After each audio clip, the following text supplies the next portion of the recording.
Hi, my name's Santa Katad. Welcome to my YouTube channel. Today's video is going to come in 3 different parts, and it is addressing a common concern that has started to show up in my massage office. As we have progressed through our childbearing years together and having children together, now we've all started edging into our 40s. I will be 48 next month. And we're all starting to see some of the same physical things show up in our 40s together after we've kind of progressed through all the common things of pregnancy and postpartum together. And so one of the things that has come up several times from multiple people in the last 6 months is about this area on our back. We're starting to get pain right where our cervical spine, that neck spine, attaches to our trunk, to that thoracic spine, and we're getting swelling, and we're getting what appears to be a hump right there. So I have one as well. I've been trying to address mine for years. I do not have a magic fix for you today. I'm sorry that I have to lead with that. However, I am getting a lot of different people. A lot of you are sending me different things on Instagram as far as specific devices or exercises or movements that other providers and content creators are putting out there. And what I'm noticing is on some of them, it's definitely a gimmick. And if you sent me something that looked like a gimmick, I've already responded that it's a gimmick. Some of them are only addressing part of the issue.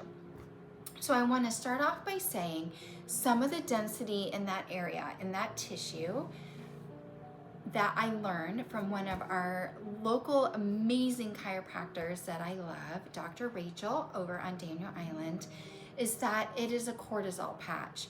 So we are not only getting that fat cortisol patch on our abdomen in menopause, we're also getting one here from stress. So that's a little bit harder to address. I have had all kinds of modalities throughout my adult life, and it has not stopped me from getting that hump. One, because I have cortisol problems that I have been working on addressing throughout the last decade. Also, it's repetitive motion and posture for me specifically. For me, it is years of me doing this. So as much as I think that my spine is in alignment, it's not. My head has dropped, and 24 years of doing this with my head dropped has caused a tension point right here. For other people, it might be the height of your monitor and you're looking down. It's a lot of us having transitioned into staring at our phones for long periods of time. So we're looking down at our phone, and it's creating this stress here that our body is trying to work around. So there's only so much you can do, and there's only so much I can do as a bodywork provider for you. So even if you were seeing me weekly, and for some of you you're seeing me every 2 weeks, every 3 weeks, some of you only once a month, there's only so much we can do in 60 or 90 minutes once a month compared to the amount of time that we are spending with our head looking down. For all the various reasons, we're looking down at our children, we're looking down when we were breastfeeding, we're looking down at our phones, we're still looking down at our children. It takes a long time. My son is now almost 14. He's finally taller than me. I don't have to look down anymore. My oldest is 21. I'm 5'6". She's 5'2". I'm not looking down, but I'm still having a downward gaze every time I'm making eye contact with her. So as much as we're trying to have this great posture, it doesn't mean that we aren't spending a significant amount of our time looking down. So now that I've addressed that, I want to say another amazing local provider we have over here in West Ashley does a form of body work called tensegrity. And one time, it was over 5 years ago, I woke up with a crick in my neck, and it was when I was still working out of the schoolhouse, and she had just moved on to the schoolhouse. And I reached out to her and was like, I woke up, I did the weird crick in my neck, I can't turn my head left or right. Can you get me in? And she said, yes, but I can't get you in for a couple days. In the meantime, tonight, go to bed without a pillow. And I had the worst night's sleep ever because I'm used to sleeping with a pillow. And in the morning, the crick was gone. And I texted her and I said, oh my gosh, it worked. And she said, great, do you want to cancel your appointment? I said, no, I'm still gonna come in for my appointment. And I have given her all the props of teaching me that hack. I do not own having learned that myself, and I have given it to several clients. And when you first do it, especially when you're in pain, it's the worst. I definitely at some point in the middle of the night ended up using my pillow. Fast forward, I started working with somebody who ended up not being a good fit for me. And one of the things that he suggested as part of his whole initial intake into his office was measuring me out and providing me a custom-made pillow. So in that process, I started using pillows even though I had stopped using a pillow. And one of the things that I have noticed as time has progressed for different reasons is I had become a side sleeper, definitely wanted a pillow for that, and I started having chronic pain in this area. So it wasn't just inflamed and cosmetically looking at it giving me a problem, but I started actually having pain.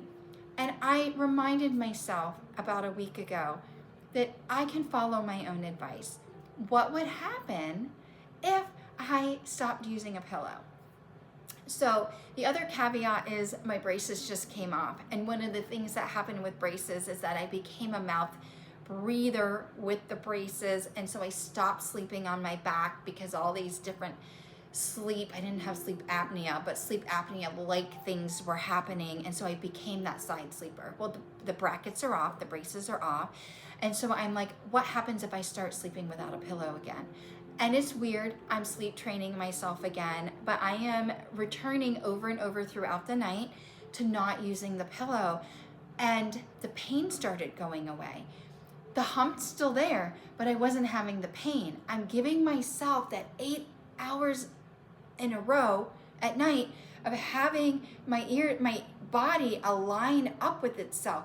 The pillow isn't jutting my head forward or on my side doing a side crick or something weird, because I'm returning to sleeping on my back and I'm doing it without a pillow. So last night I decided to do a little case study of one on myself, and I'm like, well, let's see what happens if I go back to my favorite comfy pillow. It's the favorite comfy pillow I recommend to all my pregnant clients who have to sleep on their side, and I woke up in pain this morning. So if you're pregnant, you're not sleeping flat on your back, this video can come in handy for you later when you're not pregnant. And refer to my alignment side sleeping video while pregnant. If you're not pregnant, first, I want you to try it.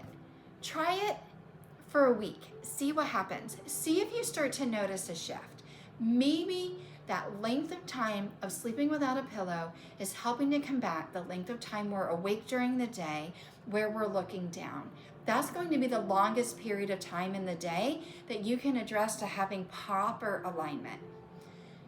I am not an alignment expert the way that a PT or a chiropractor would be.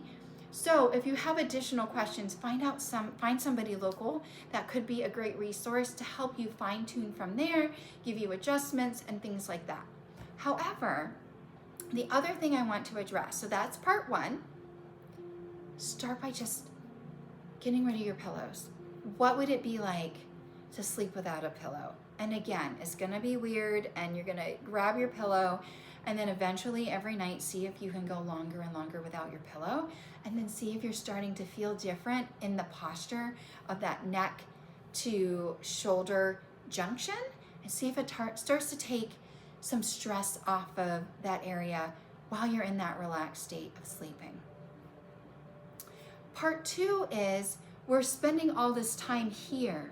So if you look at my posture, when we're on the computer, when we're holding the steering wheel, when we're breastfeeding, when we're doing all these things, we're caving in here, and this part of our body is getting tight.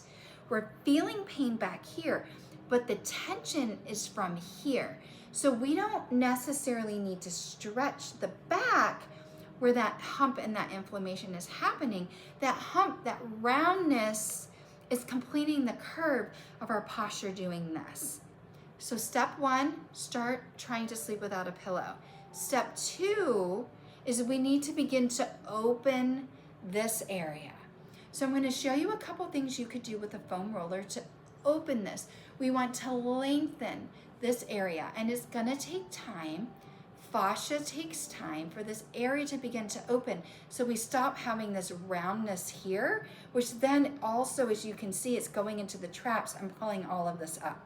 So I have 2 foam rollers to show you. Most of you are going to have a 10-inch, very firm foam roller, and that might be too much coming straight out of the gate, especially depending on how big your frame is.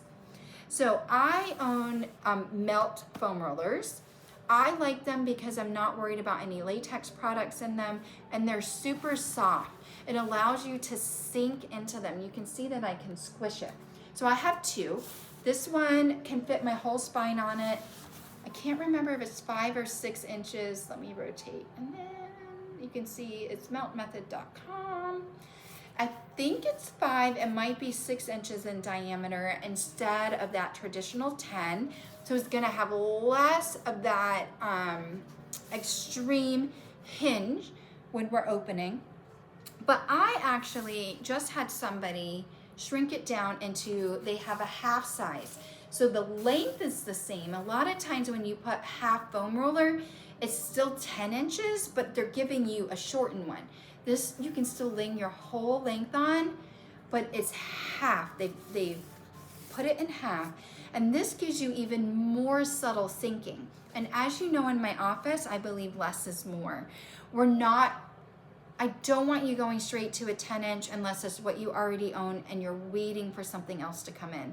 You also don't need to buy an expensive melt roller unless you want to. When you go to Amazon, you can put in these specifics and say that you want the foam roller density to be soft, and it won't be exactly the same, but it should allow you to sink into it. So I'm gonna do my half. I have a shoulder injury, so I'm only gonna show you my left side. I'm not gonna demo with my right because I have an injury going on. But when you do the work, I want you to do both sides at the same time. So I'm gonna tilt this down, and I'm gonna see if I can, okay. We're gonna work with what we got going on. So let me see if I can make sure this is in the shot. Okay. So I would rather you do this on the floor. One of the problems I'm gonna have as I lay down is the foam roller is gonna sink into the massage table, but this is easier for you to see what is happening. So I'm gonna remove my hair tie so it's not yanking on my neck. My knees are bent. I know you can't see them. My knees are bent and my whole entire spine. So my head is on the roller and my hips are on the roller. And then my arms are down by my side, and I just want you to feel what that feels like to lay on your foam roller and allow the torso and this chest area and these pecs to begin to open. If you're on a full round roller and it's not a half roller, this will feel a little deeper for you, but I want you to then kind of feel what it feels like to let your body lean, or if you're on the full roller, roll it to one side. So the side you're rolling to is shortening, but this side, my uninjured side, should be lengthening because now it's beginning to open around the foam roller. So this is part of a sequence that when I'm in the gym, this is part of my cool down every time that I'm working out. So I'll get on the foam roller, I'll have my arms come out, and then I'll roll. And so I'll roll on the foam roller from left to right, and that begins to open up the pec area. But once again, this right side is injured on me, so I'm not gonna do fully into the lap. And then the other thing you're gonna do is bring your hands down by your side, and we're gonna do this in both directions. So I'll do 3 reps in both directions. So both hands at the same time, you're gonna come up and reach all the way overhead. Again, I'm only modeling one. And then you're gonna slide it down like a snow angel, like an angel wing down to your hip.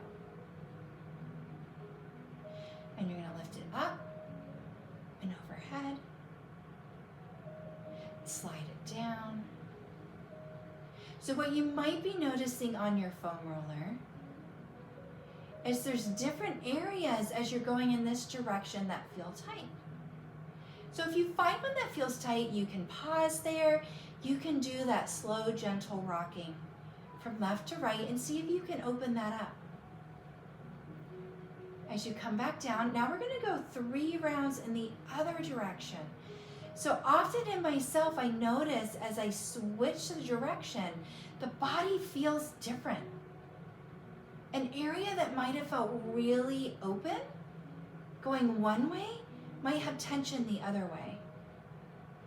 I'm noticing it right there. So again, for you, you're doing both sides simultaneously. I'm just doing one side because I have an injury in that right shoulder.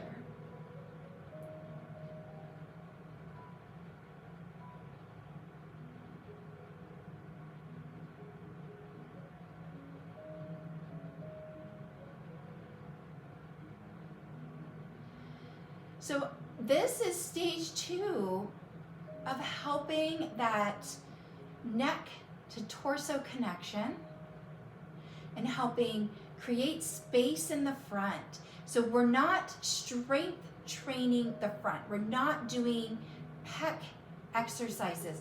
We're doing chest and lung openers for the front of the body so that we can create the space for the back of the body. So I'm going to come off my foam roller.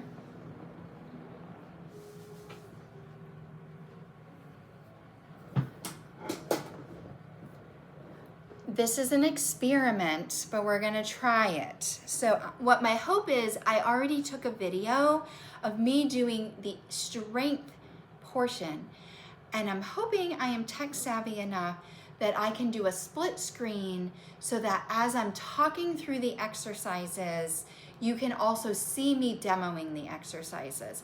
You're also gonna see that I am in a more athletic top that you're not used to me seeing. That might be more popular in a gym, and that's because I want you to be able to actually see the movement of my shoulder blades, and you wouldn't see that as easily in one of my normal tank tops that I wear in the office. Okay, I got my props. I wanted to show you what I'm using. You can't really see it in the video for step 3, which is now we're going to activate and strengthen. So the back of the body isn't short and tight, it's overextended and weak. So we want to, again, open up the front, and then we want to strengthen the back. So I am using this TheraLoop. You can buy them online on Amazon. I think they come in a 2-pack for $10. I have a limited supply in the office. I can sell 1 for $4. You only need 1. You'll see in the video that I have already prepped it with 3, and that is just to make it easier for the transition of the video and teaching you how to use it. So this is a loop, and it's got a fat rolled up end. So this goes on the hinge side of your door. You stick this through, and when you close the door, this traps it. So you're gonna put it on the hinge side, and then if you have a lock on your door, you're gonna lock it so nobody opens the door while you're pulling on this. So this goes in the door, and it's got this loop, and then you stick whatever exercise stuff you already have.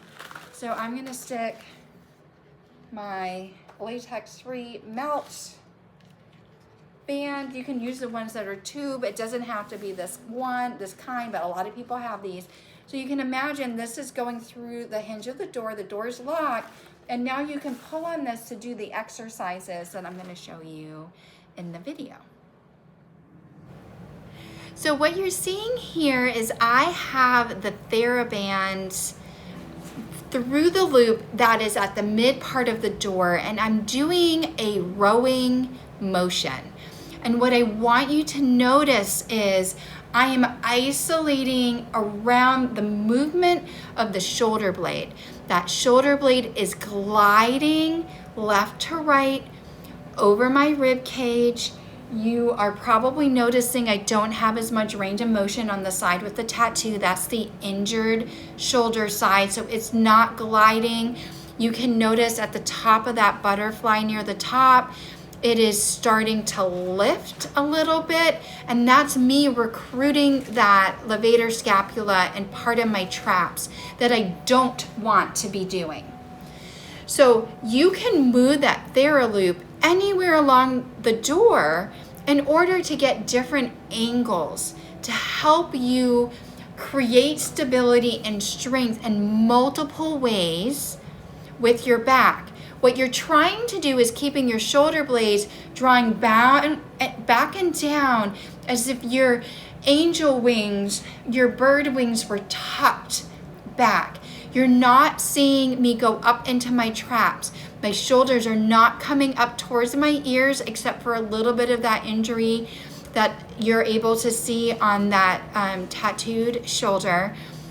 But the hardest one for you is going to be this final move where I have it down by the bottom of the door and I'm lifting up. It's so easy to compensate and go into those upper traps and into the top of your neck when you're doing that drawing up. So I want you to practice these movements that are activating and engaging your back without your shoulders mobilizing up towards your ears. Can the right shoulder come back towards your left hip and the left shoulder come back towards your right hip?